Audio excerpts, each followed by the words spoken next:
Bonjour, dans cette vidéo, je vous propose de partager avec vous un dispositif pédagogique d'une classe inversée avec l'outil Moodle pour accompagner les élèves dans les premiers pas pour construire leur e-portfolio professionnel. Donc le module Moodle est disponible dans les applications de l'ENT Île-de-France pour les académies de Paris, Créteil et Versailles et peut être dans les ENT des autres académies. Pour cela, il faut vous rapprocher de votre référent numérique de votre établissement si ce module n'est pas visible dans les applications de votre ENT et vérifier si cette application est intégrée dans votre ENT. Donc pour ma part, j'ai fait le choix de proposer à ma classe et à mes élèves donc une classe inversée qui est donc un parcours pour créer, construire leur portfolio professionnel. Donc ce parcours, j'ai pu le dupliquer en fonction effectivement des classes auxquelles je voulais proposer ce parcours. Ce parcours est articulé autour de 4 situations professionnelles. Donc la première permet aux élèves de comprendre l'intérêt d'un portfolio numérique et de repérer ses particularités et sa différence avec par exemple un CV en ligne. Et ici par exemple dans la tâche 3, c'est une tâche qui permet de vérifier les prérequis des élèves et vérifier s'ils ont bien compris la différence entre le portfolio numérique et le CV en ligne. Et donc là, en classant dans ce jeu les éléments proposés, ils vont par exemple effectivement vérifier leur connaissance par exemple et vérifier s'ils ont bien compris finalement l'idée du portfolio numérique. Voilà, donc là c'est des éléments voilà, qui permettent de rendre ludique ce parcours et cette classe inversée. Dans la deuxième situation professionnelle, ici il s'agit d'accompagner les élèves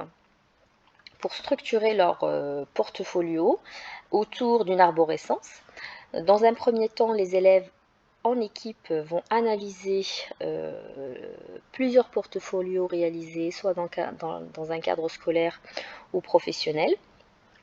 autour d'une note collaborative qui leur permet de faire cette analyse-là. C'est une note collaborative qui mobilise l'application PAD de l'ENT. Et ensuite, l'élève en autonomie va créer sa propre arborescence de son futur portfolio à l'aide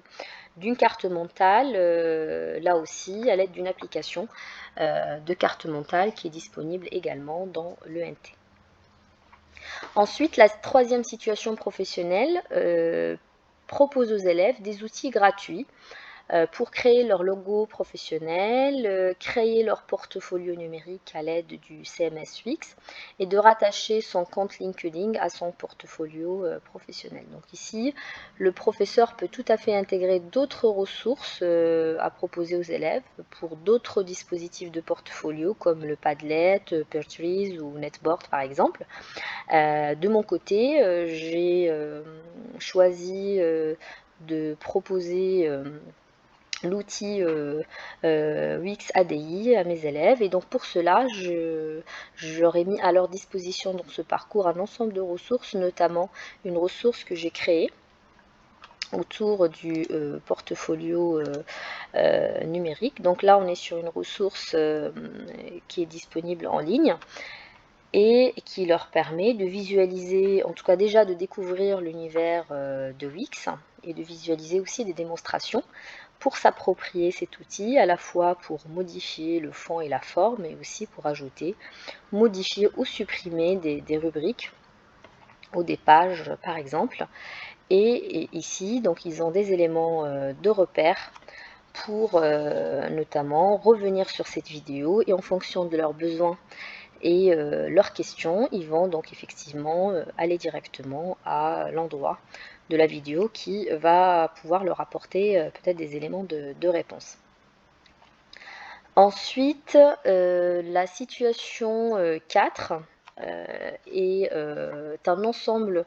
de ressources et d'étapes qui permettent un accompagnement de l'élève dans un premier temps, dans ses premiers pas pour en tout cas valoriser son parcours dans son portfolio, mais aussi des ressources qui vont être à sa disposition tout au long de son parcours de formation pour justement valoriser ses travaux, ses réalisations et ses réflexions tout au long de la formation, notamment pour renseigner et mettre à jour la page d'accueil du portfolio, rattacher des travaux, notamment déposés peut-être dans Peartrees, dans les rubriques, la rubrique par exemple compétences du portfolio, créer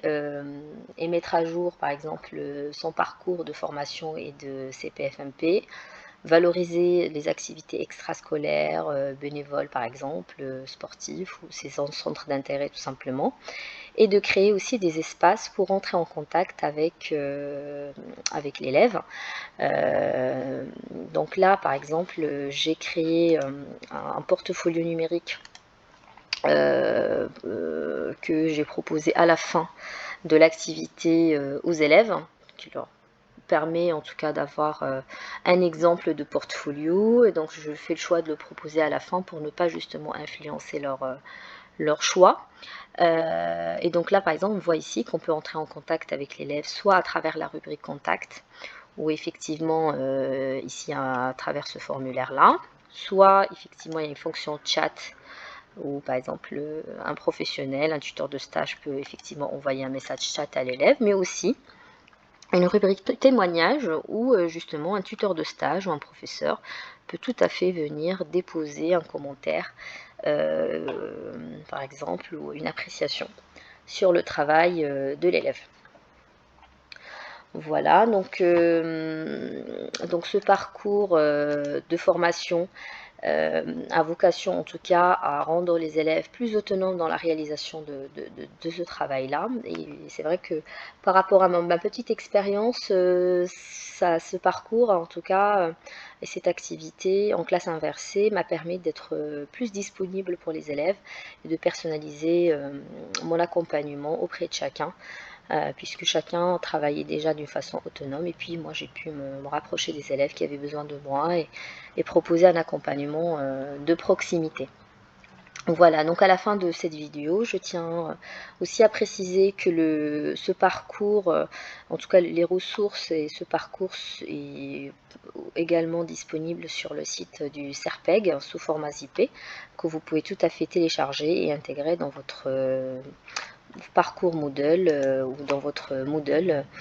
si vous souhaitez le proposer à vos élèves. Voilà, donc ma présentation arrive à sa fin. Je vous remercie pour votre écoute et je vous dis à bientôt. Merci.